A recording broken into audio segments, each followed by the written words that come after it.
At least 120 women working in the fish sector along the lakeshores of Lake Victoria in Homa Bay, Kisumu and Siaya counties will now own boats as non-governmental organizations step up efforts to reduce vulnerability among women working in the fish sector.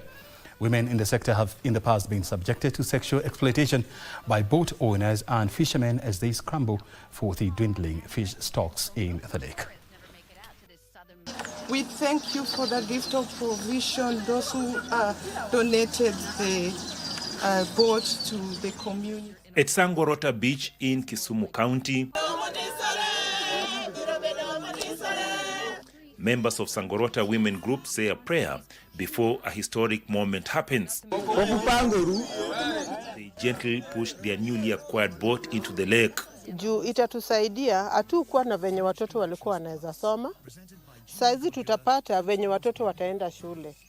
Wengi wetu hawakuwa na pali pa kushikilia. Saizi watapata penye wataanzia. They are amongst the first group of women to own a boat and will directly manage it.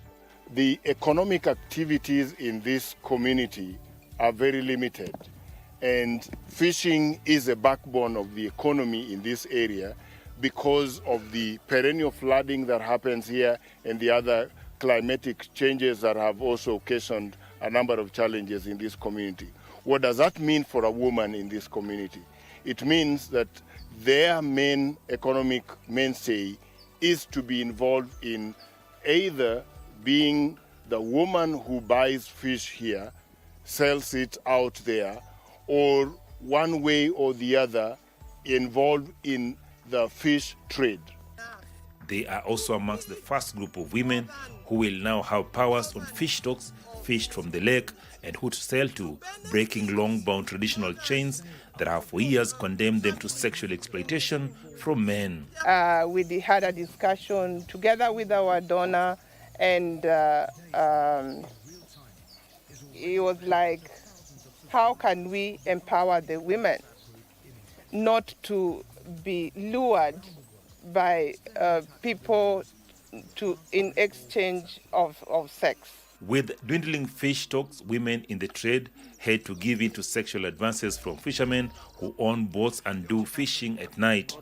Under that arrangement, the women were constantly exposed to the spread of HIV virus. So for a woman to get the fish, chances are that you must be in a relationship with the fisherman or the boat owner. For that to happen, it means that then you're going to exchange yourself sexually with either of those parties. That explains high prevalence rates amongst the fisherfolk in the area. For them to turn that around, they needed to then be the owners of capital.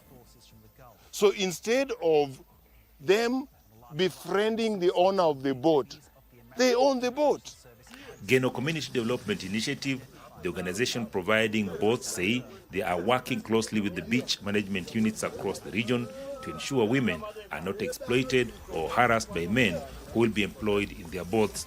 They are also calling on other organizations in the sector to step up support along aquaculture value chain as a means of ensuring more women can acquire gainful employment and reduce sexual exploitation. Achola Simon, Prime Edition, County.